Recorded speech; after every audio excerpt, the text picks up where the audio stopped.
Et bonjour à toutes et à tous et bienvenue dans La Gonfle, le podcast qui sent bon le pire, le podcast qui est plus que content parce que la malédiction de l'équipe de France de 2002 est effacée, la malédiction du champion du monde est peut-être terminée aussi, la France l'avait débuté au début du siècle, elle l'a peut-être terminée ce soir puisque les Bleus se sont imposés face au Danemark 2-1, un but de Mbappé avait donné l'avantage aux Français, les Danois avaient répliqué mais Mbappé a doublé la mise et les Bleus sont d'ores et déjà qualifiés pour le reste de la compétition, pour les huitièmes de finale. C'est la première nation qui l'est.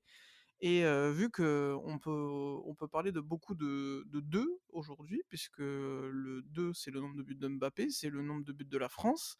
C'est aussi, qu'est-ce qu'on peut dire, on était aussi à la deuxième journée. Et donc pour m'accompagner ce soir, on va accueillir Julien, puisque tu fais ta deuxième émission dans La Gonfle.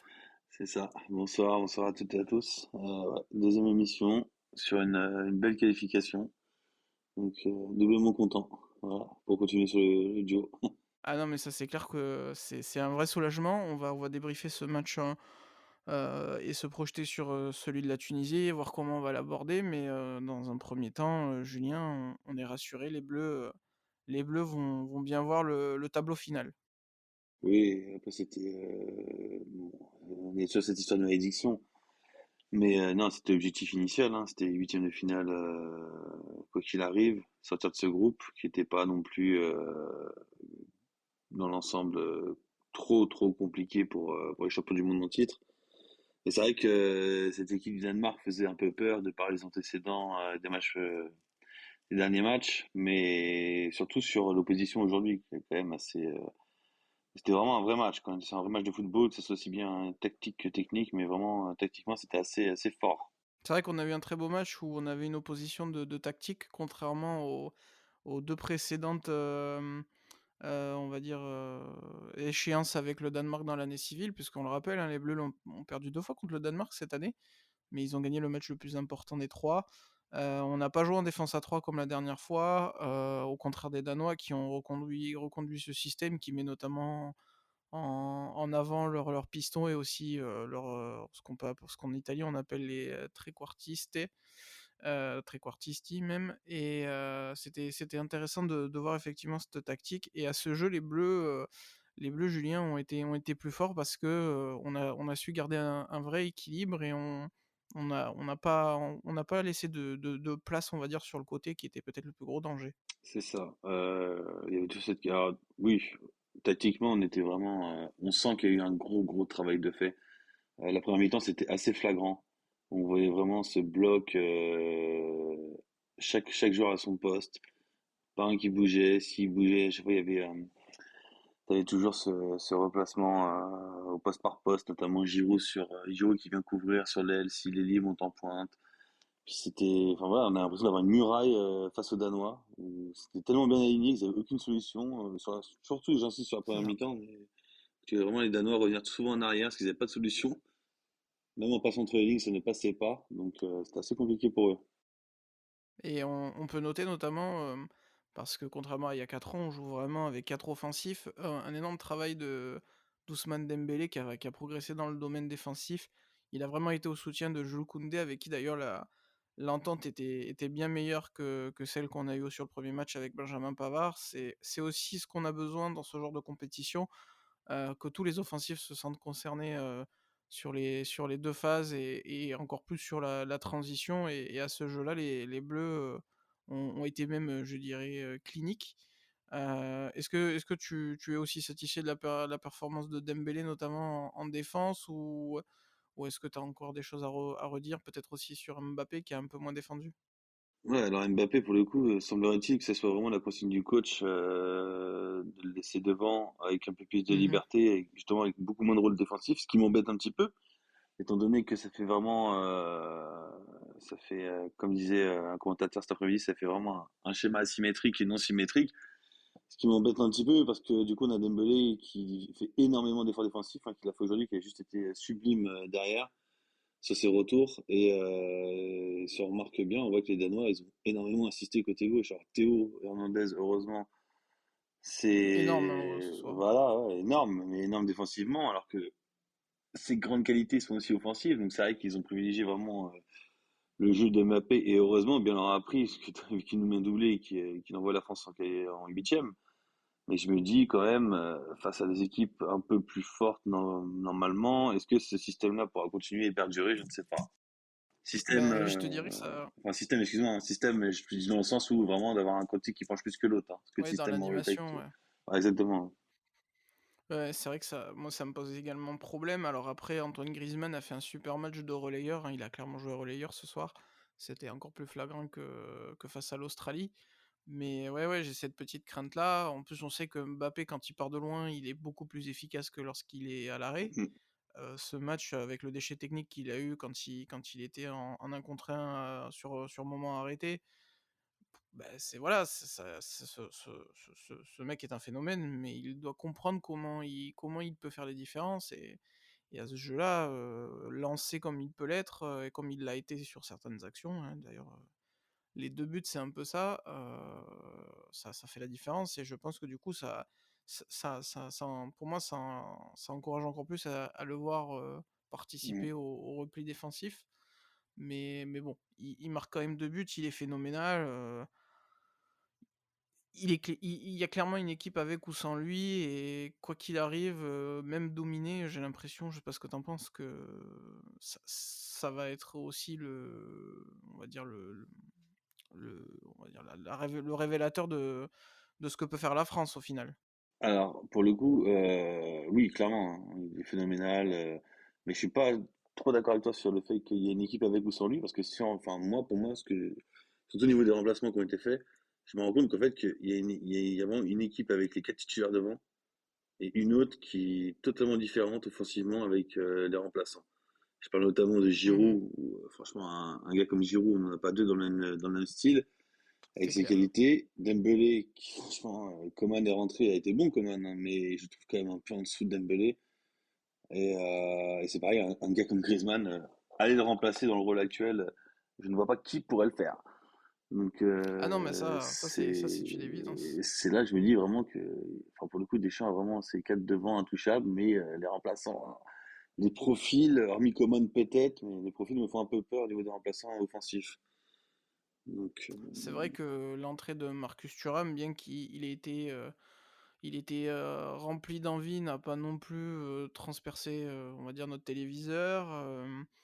Coman a été moins précis, dans ses galettes que Dembélé, même si j'aime beaucoup aussi Coman et que, beh, quand tu joues pas trop, tu veux mettre au profit, les quelques minutes qu'on t'accorde, donc c'est aussi un exercice compliqué. Et puis Griezmann est irremplaçable. D'ailleurs, j'aimerais bien avoir ton point de vue sur les 2 premiers matchs d'Antoine Griezmann qui semblent transfigurés, hein. Le retour de Giroud dans le 11 et du système, on va dire d'il y a 4 ans, à la différence qu'on n'a pas mis Matuidi sur un mm. côté, ça en refait, ça refait de Griezmann notre meneur de jeu et ça le rend plus indispensable qu'il ne l'était, lors du schéma avec une défense à 3.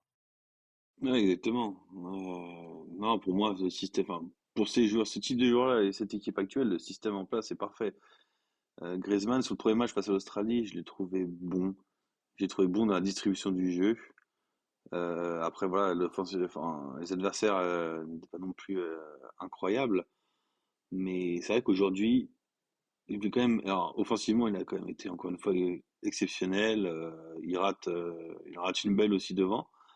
Mais il a encore une fois beaucoup distribué. Mais défensivement, il a juste été incroyable.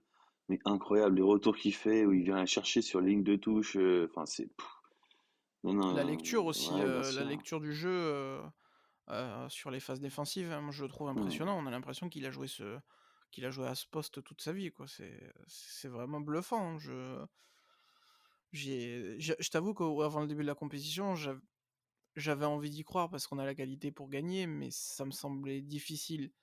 Mais quand tu prends cet élément-là en compte, de voir Griezmann, rayonner de cette manière offensivement, défensivement dans un rôle peu un peu plus un peu plus hybride, qu'en 2018, c'est peut-être ce qui manquait à ces Bleus et qui paye un petit peu parce qu'il y a pas que ça, l'absence de Paul Pogba et d'N'Golo Kanté. Ça change complètement les choses selon moi. Ouais, oui. Après, N'Golo Kanté, Pogba, enfin, c'était pas. Ah, c'est Je pas le sais même pas, je profil, trouve hein. que. Ouais, voilà, je trouve qu'il apporte quelque chose encore d'unique et de différent. C'est aussi la force de Didier Deschamps, c'est savoir réinventer son équipe et le rôle de ses joueurs. Et c'est vrai que là, sur ce match-là, moi j'avais vraiment peur justement que Griezmann, face à un adversaire un peu plus coriace, se fasse un peu étouffer et qu'il prenne pas à pleine mesure du milieu de terrain Ouais, avec. là, pareil. Et au final, non, au final, il a été Non, nickel, excellent. hein. Ouais, vraiment excellent. Et il gère très bien les transitions, où on était très fort grâce à c'est là où je fais un peu la comparatif, grâce à Pogba et aux projections de Kanté. Alors il le fait différemment, mais on a quand même ces transitions. Moi, j'avais très peur qu'on ait plus du tout de transition, dans cette équipe et là-dessus, on est très bien. L'autre satisfaction aussi, je sais pas ce que tu en penses, c'est le retour de Varane et la défense qui a bien tenu parce que on a un point négatif, c'est qu'on a encore pris un but sur coup de pied arrêté alors qu'on était prévenu. Mais ça veut aussi dire qu'on n'a pas pris de but dans le jeu. Koundé s'est pas trop mal démerdé, c'est peut-être son meilleur match en tant que latéral. Il y a quand même beaucoup de choses positives qui ressortent là-dessus aussi. Alors, la défense.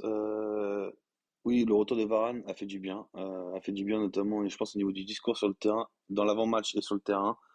Parce qu'on avait besoin Bah, d'un leader, ouais, hein, d'un autre leader, parce que je vais quand même mettre Loris sur le premier match. Mais bien c'est vrai sûr. que là, j'ai pas trop apprécié la prestation du Loris, surtout au pied, sur ce match-là. Mm. Donc c'est vrai qu'il était un peu la tête dedans. Bon, heureusement, il nous fait quand même des arrêts importants. Mais après, sur le but, oui, le but sur corner, le but sur coup de pied arrêté, effectivement, mais à la base, il est lié quand même sur une action qui aurait jamais dû se produire, sur un corner qu'il n'aurait jamais dû avoir. Parce que Mhm. si Adrien Rabiot avait fait le boulot sur le pressing, on n'a pas eu de corner de base. Mais après, j'ai vraiment été, clairement, je vais le dire le mot, mais estomaqué sur par la prestation de Upamecano, qui était juste Ouais, très très fort. exceptionnel. Il a remporté tous ses duels. Je crois que c'est 6 à 7 ballons grattés de mémoire. Il est impassable et pourtant il n'a pas eu des bonnes passes à récupérer, notamment de son gardien ou même des milieux qui revenaient sur lui. Mais d'une puissance, d'une élégance, d'un sang-froid juste incroyable. Pour son deuxième match de Coupe du Monde, pour quelqu'un qui n'était pas censé être titulaire de base dans cette défense, et il m'a vraiment impressionné. Après, je suis vraiment beaucoup moins fan de la prestation de Jules Koundé. Que je redis, c'est pas son, enfin voilà, c'est à lui de s'adapter, hein, mais c'est pas son poste de base. Et c'est vrai que moi, le côté droit me pose vraiment problème. Parce que je me dis, face à des attaquants un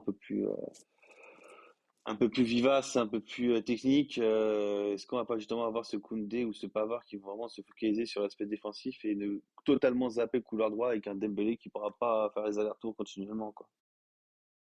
Ouais, après, moi j'ai quand même trouvé correct, bien que là où je te rejoins, c'est on retrouve pas le joueur qu'on a découvert d'abord à Bordeaux, puis à Séville et Mm. maintenant à Barcelone. Il n'y a pas cette aisance technique aussi flagrante, bien que c'était pas mal hein, par rapport à l'Euro 2021 ou 2020, comme vous voulez.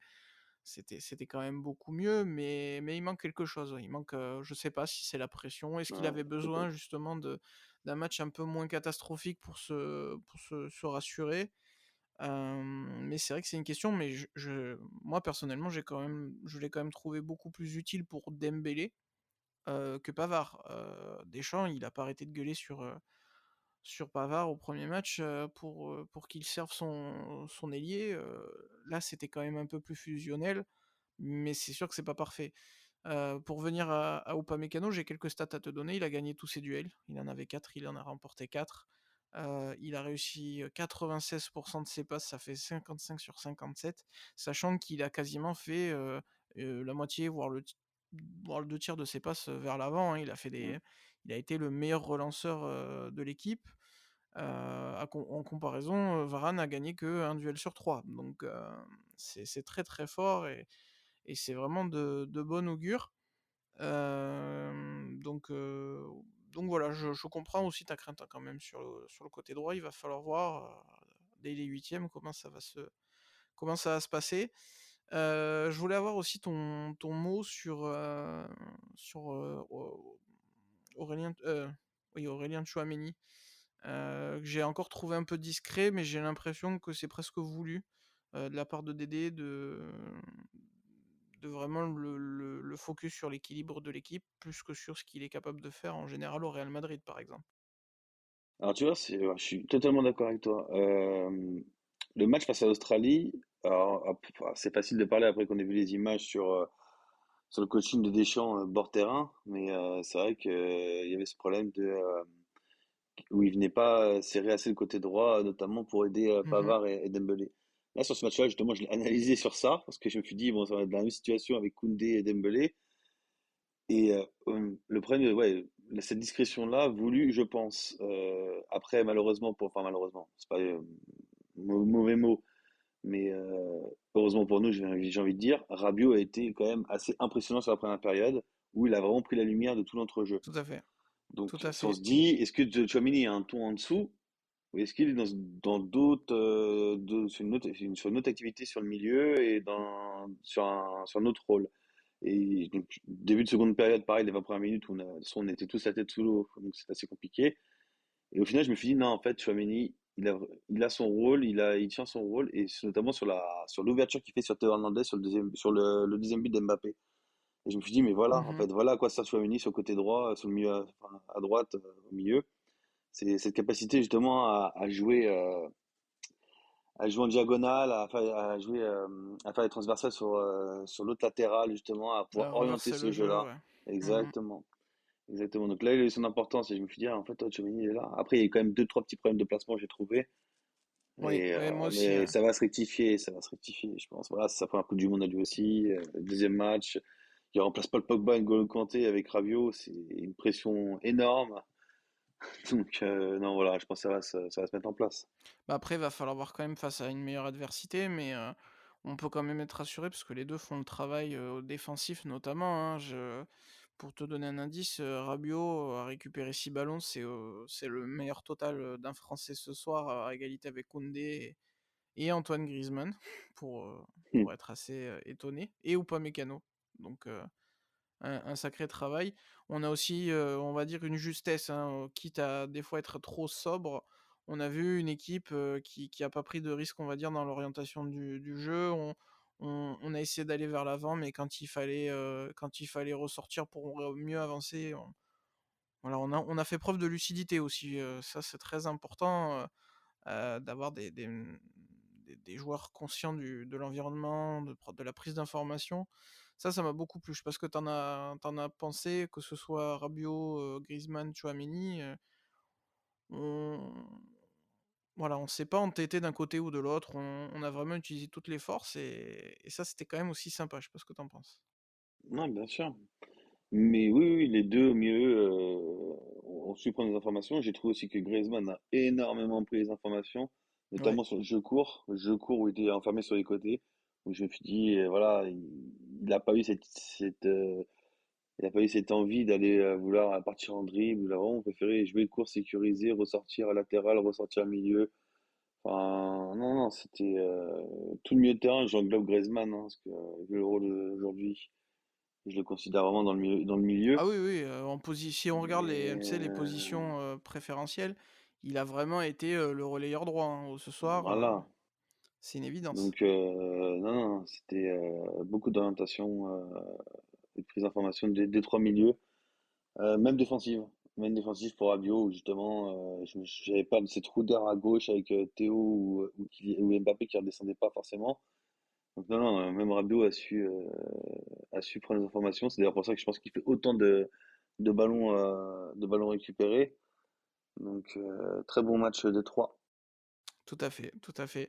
Je voulais avoir aussi ton avis sur Olivier Giroud qui est ressorti du match comme le moins bon titulaire, en tout cas en termes de notes chez les différents, médias. Mais personnellement, je l'ai trouvé intéressant dans un rôle un peu à la 2018 où il a fait l'effort défensif, il a fatigué les défenseurs aussi. C'était pas simple, hein, ce soir. Il avait une ligne de 3 face à lui, donc beaucoup moins son avantage. Mais il a pesé et je pense aussi que ça a eu un peu un impact derrière, pour les 2 dynamuteurs qui étaient Dembélé, et Mbappé, puis ensuite Coman. Là-dessus, je l'ai trouvé plus intéressant qu'on peut le voir un peu partout, dans un rôle un peu différent, mais dans un système, à 3 en face de nous, je vois pas trop ce qu'il aurait pu faire de mieux face à des mecs rodés, hein. On parle d'un joueur du Barça, un ancien de Chelsea, Christensen. On parle de Nelson qui fait quand même le travail. Andersen est un peu moins bon. J'ai retrouvé le Andersen de Lyon, et de la Samp aussi, si je dis pas de bêtises. Mais ouais, moi j'ai pas trouvé si mauvais. Je sais pas ce que toi tu en as pensé. Alors, non, il n'a pas été. Moi, j'ai trouvé bon. J'ai trouvé bon, pas exceptionnel, mais bon en vue de. Enfin, au regard des défenseurs, comme tu l'as dit en face. Honnêtement, Olivier Giroud ce soir a fait un boulot mais énorme sur Ouais, je suis d'accord. sans ballon. Sans ballon, dans le jeu sans ballon. Pourquoi? Pourquoi? Parce que Dembélé n'a pas non plus fait 40 centres pendant sa présence sur le terrain. Mbappé n'en a pas fait non plus 40, donc il n'a pas vraiment eu de ballon. Les fois où il a eu le ballon, il a été au charbon, se friter tête contre tête avec les trois dans l'axe, où justement ça a un peu chauffé assez souvent même avec Ouais, pas mal, ouais. Hala. Donc il y a été au combat, hein, ça on peut pas le nier. Sur le repli, il y était. Combien de fois je l'ai vu venir couvrir à droite, à gauche, Dembélé quand il montait ou Mbappé quand il montait. Et c'est normal qu'il soit moins bien noté, enfin normal pour les spécialistes, on va dire. Évidemment il a moins été, comment dire, il a été moins vu Sur le devant de la offensivement scène, ouais. voilà, sur devant de la scène qu'un Griezmann par exemple, ou qu'un Dembélé avec ses replis défensifs, ou qu'un Mbappé avec ses deux buts. Donc oui, effectivement, sur les quatre devant, c'est lui qui a le moins de stats, mais dans le jeu, il a énormément pesé. Et de toute façon, je le dis, hein, on l'a vu avec la rentrée de Thuram, hein, c'est pas du tout le même profil, et c'était plus du tout, on sentait vraiment une non-présence devant, quoi. Ça Ah se ben, ressentait, mais c'était juste impressionnant. pour moi, c'était tout à fait calculé ce qu'a fait Deschamps. Il les a fatigués, on va dire, au contact, au duel. D'ailleurs, Lloris a un peu perturbé ça, mais on a envoyé beaucoup devant, pour des duels, pour aller ouais, enfin, au corps à corps avec les 3 centraux. Et derrière, pour moi, il a mis Thuram uniquement dans l'idée de faire des appels, libérer de l'espace, et les fatiguer, leur faire faire des courses encore et encore. Et d'ailleurs, je pense aussi c'est ce qui fait la différence, hein. À la fin, les Danois, on l'a bien vu, ils étaient cramés. Ils ont fait un ils ont fait un match sérieux au niveau athlétique, mais ça a pas empêché de prendre le premier but. Et de derrière, pour moi, on les a eu à l'usure ce soir, les Danois. Je sais pas comment toi tu interprètes le match, mais j'ai l'impression que il y a eu un vrai sacrifice ce soir pour les deux pointes, on va dire, de vraiment crever la dernière ligne. Je suis assez d'accord, je suis assez d'accord. Après, on a quand même eu la chance d'avoir Mbappé qui leur a mis un 100 mètres à la Usain Bolt plus d'une fois. C'est Donc, vrai. c'était, qui d'ailleurs aurait valu un rouge sur Christensen, mais clairement, enfin, je le dis, mais Ah oui, oui, ça c'était c'était, scandaleux. ah ouais, clairement. Mais je sais, oui, voulu par Deschamps, peut-être. Je sais pas toi, je peux pas l'affirmer. Enfin, je sais pas. Je sais pas si c'était le but de faire entrer Marcus Thuram pour vraiment finir le travail avec Mbappé en vitesse. C'est Moi, j'aurais mis honnêtement après, Colomboigny, hein. J'aurais mis Colomboigny oui, pour le voilà, profil, mais on mais reste, bah ouais, mais on reste sur le même profil de jeunes à vitesse. Enfin, c'est ça, en fait, ce qui me fait peur avec cette équipe, mais c'est le même problème qu'en 2018 hein, avec le premier Giroud, c'est que s'il est plus là, mais qui on met quoi? Dans ce profil-là, on en a pas, on en a tellement besoin. On a tellement besoin de ce genre de joueurs, d'attaquants de neuf purs comme ça, qui vont au combat, qui tiennent l'espace, parce qu'on sent une présence Giroud, mais c'est juste incroyable, bah, c'est un peu incroyable. comme, Ibra, hein. Moi, ça me fait penser à Ibra, hein. Exactement, exactement. Il y a une C'est des profils présence, hein, rares, et hein. ouais, c'est ça. C'est C'est des exactement profils ça. rares. Bah, après, on va espérer qu'il soit là pour toute la compétition, Ouais, bien hein. sûr. Comme en 2018, hein, c'était la même logique, hein, c'était pourvu que, chaque fois jusqu'à la C'est ça, finale, c'était fou. c'est ça. Bah, résultat, on est qualifié, hein, avec plutôt quand même de bonnes choses à dire. Maintenant, la question, c'est que fait-on face à la Tunisie? Deschamps semble, c'est toi qui me l'as appris parce que j'avoue que ça m'avait échappé, mais qu'on va sûrement partir avec, une défense, pas une défense, une équipe remaniée, pardon. Et je voulais savoir si toi, tu étais partisan d'un remaniement total, hein, en mode, Macron change tout, comme en politique, ou est-ce que tu le ferais à certains postes et pas à d'autres? Ça m'intéresse de savoir. Alors clairement, remaniement total à 90%. OK. Qui 90%, tu gardes? pourquoi? Qui je garde? Je garde Raphaël Varane parce qu'il a besoin d'enchaîner. Je suis d'accord. C'est offensivement la Tunisie, avec tout le respect pour eux, je les ai pas trouvés extraordinaires sur les deux matchs que j'ai regardés. Ah, moi j'ai bien Donc aimé le c'est pas. premier, mais alors le deuxième, ça a été une Non. déception, hein. Ils ont rien Ouais, je sais proposé. pas. Ouais, je sais pas. Moi, les attaquants, enfin, je les trouve brouillons devant. Donc après, voilà. C'est Mais pour limité, hein. Varane, ça serait Ça pas. reste Ouais, voilà. limité. Bah, malheureusement pour eux, oui. Donc c'est pour ça que je me dis que pour Varane, pour enchaîner, ça serait bien. Ensuite, je garderais. Alors moi, pour le coup, je mettrais vraiment Pavard à droite. Ouais, ok. Pourquoi? Le Pour lui relancer redonner peut-être? confiance. Bien sûr, pour lui redonner confiance.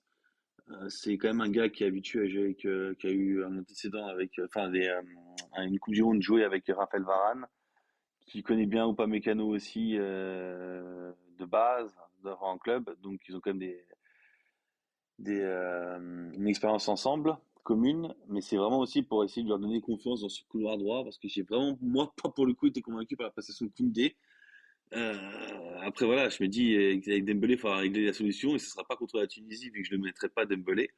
Moi, donc voilà, c'est vraiment une histoire de redonner confiance aux joueurs. Après, est-ce que je me dis, est-ce que ça serait pas un mauvais signal pour aussi Koundé si ce serait lui qui serait amené à être titulaire officiellement à droite pour les huitièmes, je ne sais pas. Je sais pas. Moi, je mettrais quand même Pavard, mais c'est vrai qu'il y a un gros doute, hein. Est-ce que tu mets Théo? Je mets personne d'autre. Je change toute l'équipe et je teste quelqu'un à gauche. Donc Au cas où, c'est le match face est-ce à que la tu testes Tunisie. Kamavinga comme on a l'impression Oui, oui, oui, oui, je d'observer à teste. l'entraînement? Je teste celui qui serait amené à être son remplaçant potentiel. Donc oui, si c'est Kamavinga, je teste Kamavinga à gauche. Je fais jouer, je donne du temps de jeu aussi à. J'ai un doute sur le dernier défenseur. Il reste qui dans l'axe? C'est Upamecano, Varane et Konaté. On n'a Konaté ou personne d'autre. Dizazi? Ah, Dizazi, je donne du temps de jeu un peu à Dizazi avec Varane ou Konaté, pourquoi pas. Après milieu de terrain, je reste dans le même schéma tactique pour que les joueurs Dans la soient philosophie. vraiment exactement pour les huitièmes au cas où ils sont amenés à rentrer. Alors Mais qui tu mets à la place de Griezmann? bonne question. Bonne question. Je mettrais un. Allez, j'hésite. Déjà dans les deux relayeurs, je mettrais Guendouzi et Fofana, ça c'est une évidence. Ouais. Et à gauche, je mettrais. Qui pourrait jouer à gauche? Colomani? Non, c'est non plus devant. Marcus Thuram peut jouer à Ouais, gauche. Marcus Thuram à la limite. Ouais, Marcus Thuram à gauche. Je mettrais j'arrive jamais à dire son nom, pardon. Colomwani. Colomani, pardon, en pointe. Je mettrais Coman à droite. Ouais. Et derrière, en électron libre là comme ça, je mettrais, je ne sais pas. Je vois pas qui. Ouais, Ouais, c'est compliqué ce c'est profil-là. compliqué, hein. Ouais, c'est compliqué ce profil-là. Parce que les attaquants, il y en a, mais ce profil-là. Non, je vois pas du tout. Tu vois, pour le coup. Bah, ça aurait été une Nkunku, hein, dans la logique, mais Ouais, ouais. malheureusement. En Et tout cas, pourtant, tu il faudrait bien le fais. remplacer. Ou alors, pourquoi pas?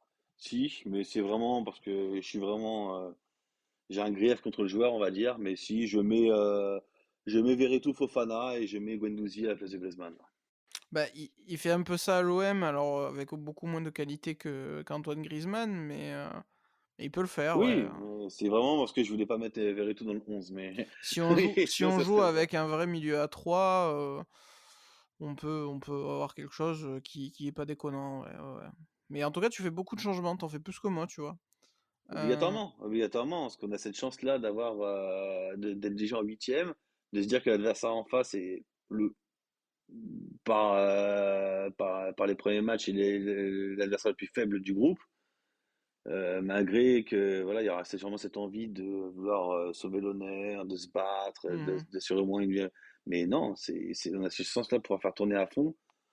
On va pas risquer un joueur sur un match où on est déjà qualifié face à la Tunisie. Enfin, pour moi, hein, logiquement. Ouais, je comprends. Je comprends, moi je fais un peu moins de changements. D'ailleurs, j'ai pas eu ton avis sur le gardien. Tu mets qui? Exact. Alors, qui officiellement est numéro 2? Moi, je mettrais quand même Mandanda. Je Mais, crois que c'est Mandanda, hein. Je veux pas te dire de bêtises, mais il me ah, semble c'est qu'il ça. a. Donc, moi, je mettrais Mandanda, parce que, voilà, pour service rendu, pareil. Comme en 2018. Exactement. Ok, bon. Bah, écoute, moi aussi je mets Mandanda, déjà pour commencer, parce que, c'est bien de faire tourner, un petit peu, et puis pour le vécu, le groupe, tout ça, c'est sympa. Je garde la charnière, moi. Voilà, c'est comment dire? Parce qu'elle a pas trop joué ensemble, donc je pense que c'est un bon moyen aussi de se mettre en confiance, tout simplement. Et que Upamecano, est jeune, donc voilà. Je teste aussi Camavinga à gauche, par défaut, et parce que Deschamps fait ça. Je mettrais aussi Pavard, tu vois? Parce que, faut le relancer le gamin, c'est le seul qui est sorti officiellement, de la compo, ouais, c'est un peu dur, donc je le relance, et au milieu de terrain, je partirai avec Fofana, Guendouzi et Verretou. Voilà, de Marseille qui se connaissent, qui ont l'habitude, Fofana qui est très fort.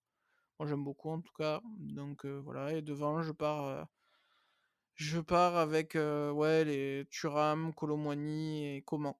Voilà, je sais pas comment, je sais pas, comment il veut les placer, mais ouais, on sait qu'ils ont beaucoup joué les joueurs, des grands clubs, la fatigue est un facteur important. On a la chance d'être qualifié, faut faire tourner, je pense que là-dessus tout le monde sera d'accord, mais quand même, je mets la charnière pour qu'elle s'habitue à jouer un peu plus ensemble, voilà. Toi tu as pas trop peur là-dessus? Bah, enfin, ta logique, elle est bonne, hein. C'est censé, c'est oui, il faut qu'ils jouent ensemble, qu'ils prennent de l'expérience ensemble sur des matchs internationaux. Moi, ce qui m'embête, c'est que cette Coupe du Monde, je vois tellement de blessés à chaque match. Ouais, c'est clair, Je hein. me dis, C'est mais flippant, hein. risquer ou pas Mécano pour une bêtise face à la Tunisie, ça m'embêterait très fortement.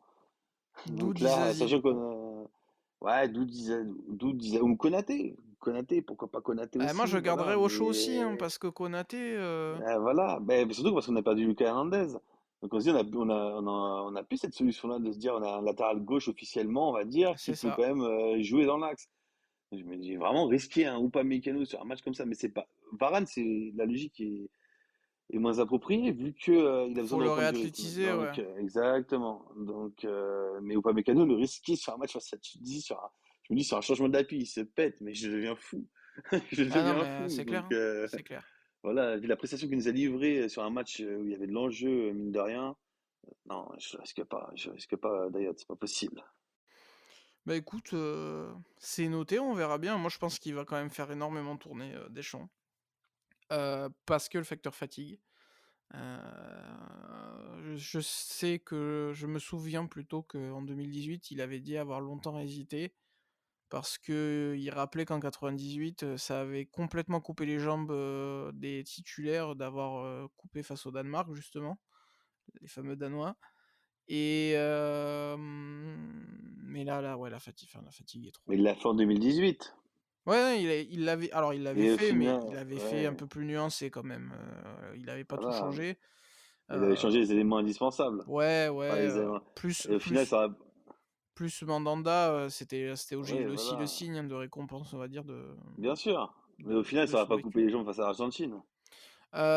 Donc, Non, non, en tout c'est cas, voilà, au les jambes de contraire. Pavard étaient très, très bien, Ah, puis c'est de Mbappé aussi, pour le coup. Donc, ouais, tu vois, c'est pas... ouais, ouais, c'est Non, vrai. non, cette logique-là, enfin, je la comprends, mais enfin, moi, pour moi, sur ce type de Coupe du Monde en plein hiver où c'est un format inédit, avec le nombre de blessés qu'on a et qui se passe sur les autres matchs, il n'y a même pas à se poser la Ouais, c'est question. vrai, Enfin, c'est vrai. il n'y a pas de jambes coupées, c'est... Non, faut faire tourner. En plus, il tient absolument à sa qualité de vie du groupe.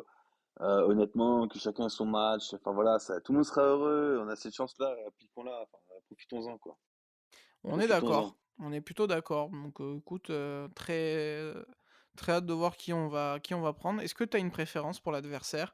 On rappelle que l'Argentine vient de se relancer en gagnant Ouais, 2-0 le ça. Mexique, la Pologne s'est relancée en gagnant 2-0 également contre l'Arabie Saoudite qui a fait quand même encore un bon match. Ouais. Moi je pense qu'ils peuvent vraiment aller chercher la qualif sur le dernier match face au Mexique, si je dis pas de bêtises.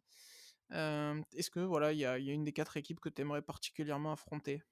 Moi, j'aimerais pas tomber sur, alors, j'aimerais pas tomber sur l'Arabie Saoudite. Mais OK. pourquoi? On va rire, hein, mais pourquoi? Pour deux facteurs. C'est que déjà, au niveau du jeu, je trouve excellent. Ah, c'est Je les c'est trouve sympa à vraiment voir, hein. bons, hein. C'est beau, hein. Très sympa à C'est voir, ouais. fluide, c'est beau. Après, ça reste, voilà, en fin de match, assez compliqué.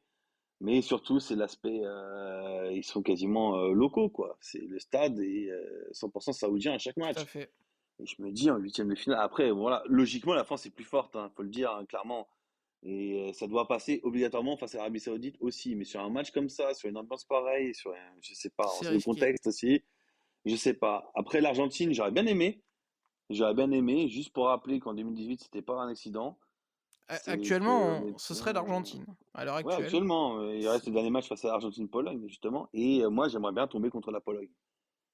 Moi, j'aimerais bien tomber, mais ça veut dire qu'il doit absolument faire un gros résultat face à l'Argentine. Moi, je prendrais la Pologne aussi parce que je Ah, trouve que c'est pauvre ce qu'ils ont ah, proposé. c'est Ils mauvais. méritaient pas d'autant Jamais. de gagner 2-0 ce soir, enfin, enfin, cet après-midi. De gagner à Ah, la limite, hein, parce qu'ils ont quand même été corrects, mais c'est pas particulièrement brillant. Et Non, c'est pas appuyé sur les deux matchs, hein. Sur les deux matchs, c'est vraiment pas brillant face au Mexique et à l'Arabie c'est Saoudite. ça, Même là c'est aussi, ça. l'Arabie Saoudite rate un penalty en fin de première mi-temps, ils auraient dû être un partout. Et après le deuxième but de la Pologne, c'est sur une erreur défensive, voilà, fin de match où l'Arabie Saoudite était complètement Carbo, ouais. dedans.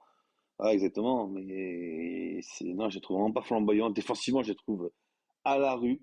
Ouais, de ouf. Hormis Glick, l'ex du Taureau, qui a mis Qu'on ses embrasse. deux trois têtes, ouais, qui a mis deux trois têtes pour écarter le danger face à des Saoudiens assez maladroits. Mais non, je me dis les latéraux, je sais pas trop extraordinaire, hein. Mais puis c'est une Voilà. équipe, je sais pas ce que t'en penses, mais qui a beaucoup de mal à exister sur les côtés. Autant au Oui, cœur du jeu, surtout devant, bah, ils ont de quoi faire, mais c'est pas les rois du côté. Donc, sachant qu'on a des problèmes à droite et que Théo, il faut éviter qu'il soit trop mm, esseulé, c'est peut-être aussi la bonne idée, la Pologne en termes de profil. Moi, je le vois aussi comme c'est ça. ça. Après, je me dis vraiment, face à l'Argentine sur un match, je les vois pas passer, hein. Je les vois pas passer, enfin, je les vois pas gagner l'Argentine. C'est Je pareil, hein, dans le m'embête, jeu, c'est compliqué, ouais. donc je les vois vraiment pas, je les vois vraiment pas gagner contre l'Argentine. Donc pour moi, la Pologne, si la Pologne ne gagne pas l'Argentine, je ne sais pas ce qu'il en sera au niveau du classement de tête, mais ils seront sortis quoi qu'il arrive, je pense. La Pologne? Donc oui, Non, la Pologne, ils parce sont qu'ils sont premiers. quoi? Non? Ils sont à 4 points, comme l'Argentine et le Et ils sont Mexique, premiers. exact. Ouais, mais Mexique, si un l'Arabie point. Saoudite, si l'Arabie Saoudite bat le Mexique, l'Arabie Saoudite passe. Oui, Donc ça fait oui, oui, 6 oui. points. Donc ouais, pour moi la Pologne ne battra pas. Alors, tout dépend de l'Arabie Saoudite en fait. Si l'Arabie Saoudite bat le Mexique et que la Pologne que je ne vois pas gagner perd contre l'Argentine, on aurait Arabie Saoudite Argentine. Donc l'Argentine serait premier logiquement. Non, peut-être pas. Différence de but. Oui, c'est la À différence de voir. but, hein, qui va tout déterminer, ou alors Ouais, une c'est éventuelle ça. victoire dans le match Pologne-Argentine. S'il y a un vainqueur dans Pologne-Argentine, ce vainqueur sera premier. Et ensuite, le perdant verra son sort être fixé selon le résultat d'Arabie Saoudite-Mexique. C'est ça. Pour être très honnête, je pense que ça va finir en nul. Mm. Et par contre, j'ai aucune idée du résultat de Mexique-Arabie Saoudite parce que les trois possibilités peuvent se produire, je trouve. Donc, Ah mais parce que. ça arrangera pas la Pologne de faire un nul, Ah non, non, mais ça les hein. qualifie. Clairement pas. Non, Si. ils sont à 4 points, ils seraient à 5 points. Bah ouais, mais l'Argentine aussi. Mais l'Arabie Saoudite, il sera à 6 s'ils gagnent. Ouais, mais c'est l'Argentine qui dégage au goal average. Ah, ça après, c'est pour ça que je te dis que match nul, je ne vois pas faire un match nul les Argentins. Pour Ah moi, ils non, doivent non, mais gagner, là, hein. ce groupe, à mon avis, les quatre équipes vont être à fond, hein. Ça, c'est. Donc voilà, je pense que l'Argentine, ils vont être là, ils ont trouvé une sorte de solidarité. J'ai vu sur la fin de match où ils étaient tous heureux ensemble et focus sur l'objectif première place. Donc à mon avis, la Pologne, ils vont déguster. Ouais, Mais ouais, tout à fait. l'Arabie Saoudite. Après, honnêtement, même un France-Argentine, de toute façon, quoi qu'il arrive, les groupes, faudra les prendre à un moment donné, hein, comme en 2018, hein. Ah oui, mais c'est pas une Donc, question de stratégie de pas prendre l'Argentine, mais voilà. c'est que je pense à nos faiblesses plus qu'aux qualités des autres. Et Oui, puis, bien sûr. le huitième, c'est souvent le match piège. Donc c'est celui où idéalement, si tu peux prendre un peu moins fort, c'est pas mal. Après, ouais, c'est un peu, on peut pas savoir à cause du scénario du groupe C. C'est vrai que c'est un peu compliqué. Ah, c'est Euh, ça. Puis je te dis, cette logique. En 2018, on prend l'Argentine en huitième, après on prend l'Uruguay, après on prend la Belgique, enfin, on a pris tout ce qui peut être de pire à chaque match, quoi. Donc on a réussi à se sortir à chaque fois Oh, on n'a pas au pris le Brésil. On n'a talent. pas pris le Brésil. Ouais, Je vas-y, pense c'était que le pas. Brésil aurait Enfin, été, si tu veux, il y a un passé.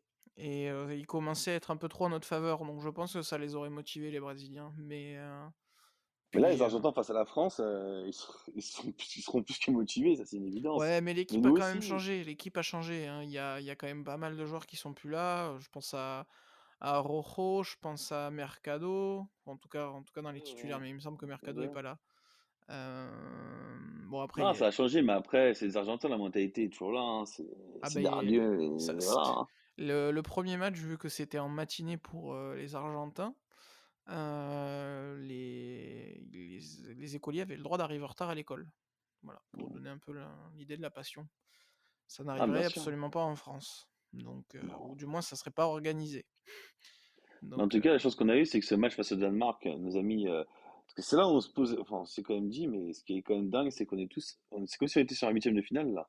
On était tellement en train de dire, il faut gagner, il faut gagner. On n'a même pas cherché à faire match nul, alors que match nul, au final, on joue à Tunisie, troisième bah, match. on était en On était ballottage favorable, tranquille. ouais. Voilà, mais non, non, non, on était vraiment cette idée. Et on a une vraie opposition en face qui nous a mis dans des conditions de huitième pour les joueurs sur le terrain comme pour nous à la maison ou voilà, au stade. C'est vrai qu'on était là, on se dit, mais il faut qu'on gagne, il faut qu'on gagne. Et l'impression que le match nul ou une défaite, on était mais, Ouais, comme des fous, quoi. on a C'était. voulu éviter le match de la peur, hein, clairement.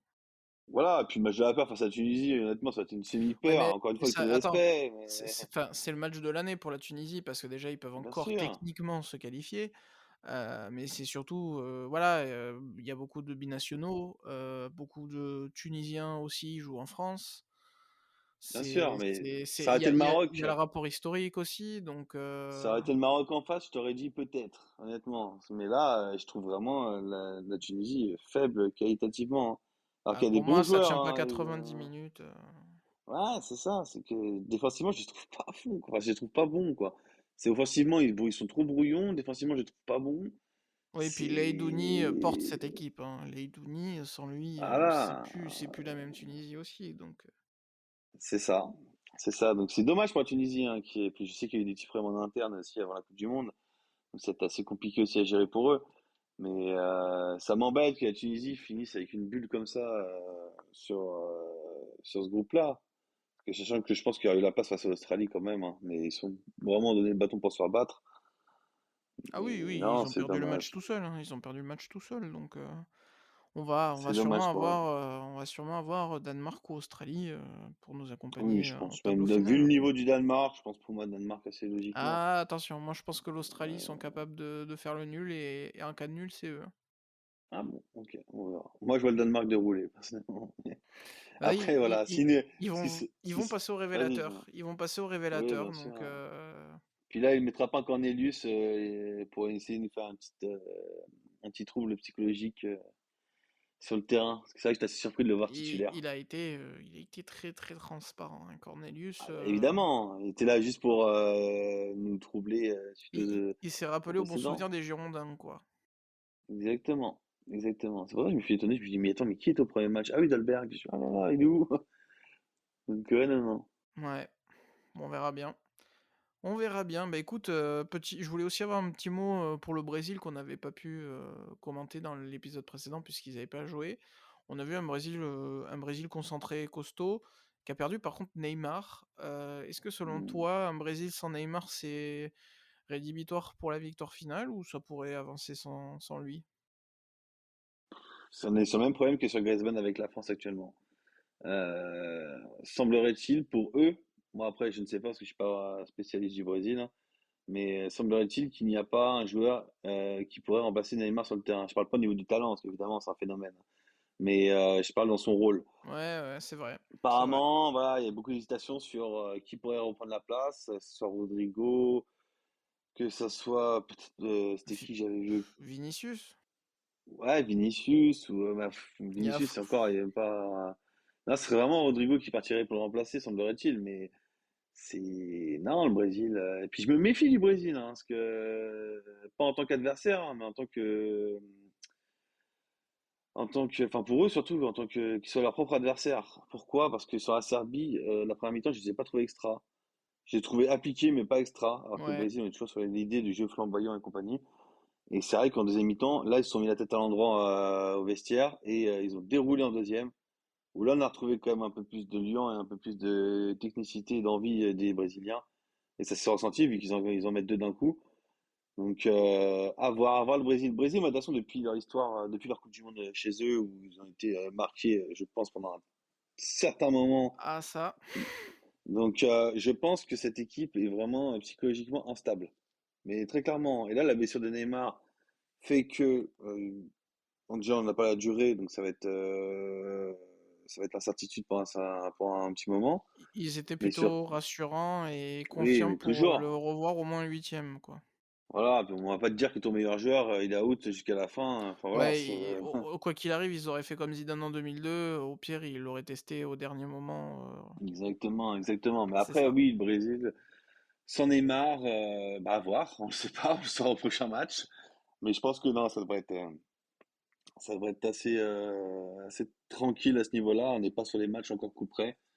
Ça arriverait sur le huitième de finale, je te dirais, oula, tout dépend de l'adversaire en face, bien sûr, mais ça reste quand même assez complexe.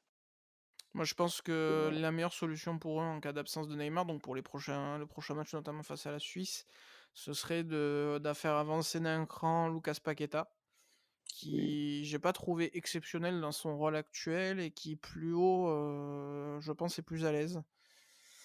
Ce serait la seule solution plausible à mon sens sans changer de système. Donc moi je partirais pour Lucas Paqueta qui nous a montré à Lyon qu'il était capable d'apporter du danger en plus devant. Donc moi Mais j'opterais pour mais- ça. bien sûr, Lucas Paqueta, très bon joueur à West Ham, là, Ouais, c'est il un est peu pas plus du tout compliqué. Et mauvais, puis, oui, mais pour il moi, c'est pas découvre, un hein. championnat dans lequel il peut s'épanouir de toute manière, hein. J'ai pas trop compris son choix, mais À voir. Honnêtement, il y a des Brésiliens qui ont réussi, hein, donc à voir, hein, pourquoi pas. Après, est-ce que si la blessure de Neymar se prolonge, hein, qui pour moi va se prolonger, étant donné, voilà, parce que c'est pas non plus anodin ce qu'il a, hein, est-ce qu'un Lucas Paqueta pourra porter le Brésil dans ah ce non, non, non. rôle-là, à Neymar? Non, Voilà. non, il faudra compter sur Vinicius, sur Voilà. Richarlison, sur Rodrigo, mais il fera pas la différence Mais je te parle pas particulièrement. forcément sur le terrain, hein. Je te parle aussi dans les têtes, enfin, dans le groupe, dans Ouais, ce non, là rôle-là qu'il y avait. Il n'y a c'est pas de compliqué. Neymar au Brésil, hein. On a un Et, Thiago Silva derrière, mais qui est, et hein, puis je le redis, psychologiquement instable. il met aussi l'équipe à l'abri aussi de la pression médiatique parce il capte Exactement. complètement la pression médiatique. Donc Il la mange même. ouais, ouais, c'est vrai que là-dessus, c'est pas une bonne nouvelle pour le Brésil, mais à voir comment C'est ça ça. évolue, hein. À voir comment Tu vois, ça évolue. tu me dirais Cristiano Ronaldo forfait pour le reste de la Coupe du Monde, je te dirais, Ouais, ok, bah, le Portugal, ça peut se tenter. Ça se tente. Mais c aujourd'hui, là, oui. C'est vrai qu'aujourd'hui, plus qu'avant, oui. C'est sûr, oui, là, c'est sûr. c'est mais Neymar, où il est vraiment dans cette optique de la remporter, parce que semblerait-il que ça soit la dernière. Je comprends pas pourquoi, mais bon, Ouais, ça semble-t-il sa dernière. il est lessivé. Oui, il est Il en suivi, a mais marre. oui, oui, Il en a marre. grosse, grosse vie de travailleur, donc oui, il doit être Ouais. lessivé. Mais, mais non, non, donc si c'est sa dernière, pour moi, enfin, voilà, c'est qu'il il a dû monter tout le groupe. D'ailleurs, tu l'entends dans les interviews, hein, Richarlison et compagnie, ils parlent tous de Neymar, hein. Donc là, sans Neymar, j'ai hâte de voir.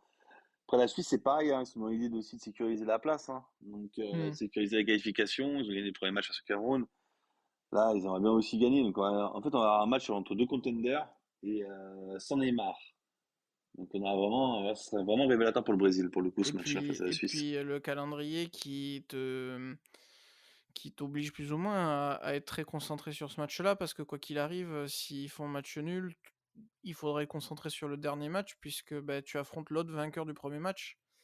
Donc il y aura pas un scénario à 6 points, pour 2 équipes et 2 qualifiés, 2 éliminés. Donc ouais, la concentration va être importante, dès demain pour se qualifier. Sinon, ça veut dire, tu fais pas tourner, tu peux imaginer un scénario catastrophe.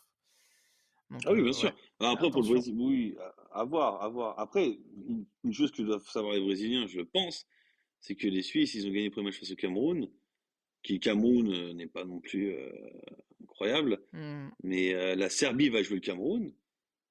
Si la Attention à la Serbie Serbie, ouais. gagne, exactement, ils ont Serbie-Suisse en dernier match.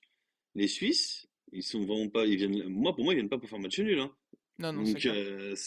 donc ils vont avoir une vraie opposition en face, hein. Avec une vraie envie de gagner, sans Neymar, sans Danilo à droite. Bon, Danilo, voilà, mais qui a quand même fait son match face à la Serbie. Je suis intéressé par Tite, hein. Tite, j'ai quand même beaucoup de doutes sur lui.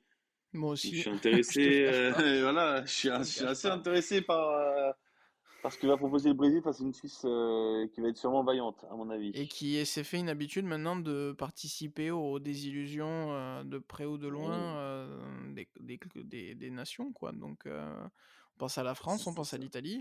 Donc, bon, c'est ça. attention. Attention à ça.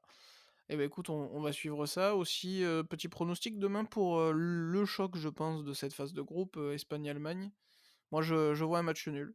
Mais Ok. toi aussi? Non, Ah, moi je vois l'Allemagne. beaucoup de Moi gens je vois parient sur l'Allemagne. l'Allemagne, hein, donc Alors, bah, c'est pourquoi pas. pareil, un révélateur pour l'Allemagne. Alors, pour le coup, ce match est révélateur pour les deux équipes. Est-ce Ouais, que c'est clair. l'Espagne, c'était vraiment l'opposition en face qui était trop faible pour avoir mis un 7-0? Est-ce que, voilà, c'était pas un peu surjoué, on va dire? Et est-ce que l'Allemagne, c'était vraiment juste un accident de parcours et de placement, surtout, cette défaite face au Japon? Mais là, les deux se doivent de gagner. Alors, l'Espagne un peu plus dans un fauteuil, on va dire. Mais l'Allemagne, étant donné le tollé que ça a été chez eux, et même dans le reste du monde, en fait, parce que tout le monde s'est un peu moqué d'eux, là, les Allemands, ils Bah, ont vraiment pas le choix, il fera quoi. l'élimination, surtout vu le niveau Ah du oui, Costa Rica, le Japon risque de l'emporter. Donc, c'est exactement ça. Donc là, les Allemands n'ont pas le choix. C'est victoire obligatoire.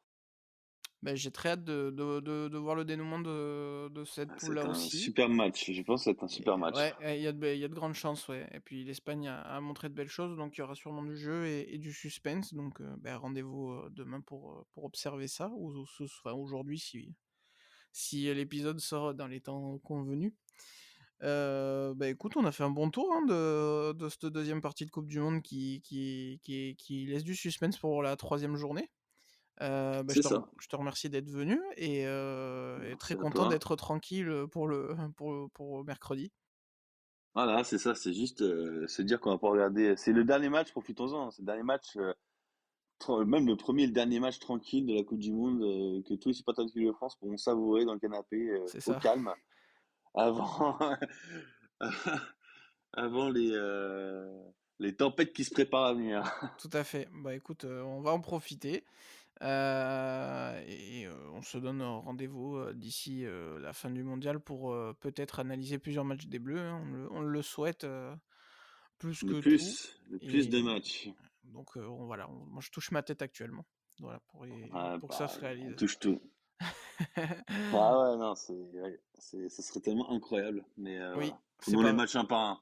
c'est ça, gardons la tête froide comme on dit. En hiver, c'est C'est plus ça. facile en plus, donc on va suivre ça. Bah, écoutez, en attendant, vous avez le débrief du premier match. Si jamais vous êtes complètement en retard, vous avez pas vu les 2 matchs des Bleus, on débriefera, hein, quand même France-Tunisie, là, on va suivre un peu aussi les qualifiés, voir un peu à quoi va ressembler le tableau final et en attendant, je vous invite à profiter ou pas de la coupe du monde, à faire du sport aussi de votre côté, mais surtout, comme d'habitude, soyez heureux, c'est le plus important. Ciao, ciao. Ciao.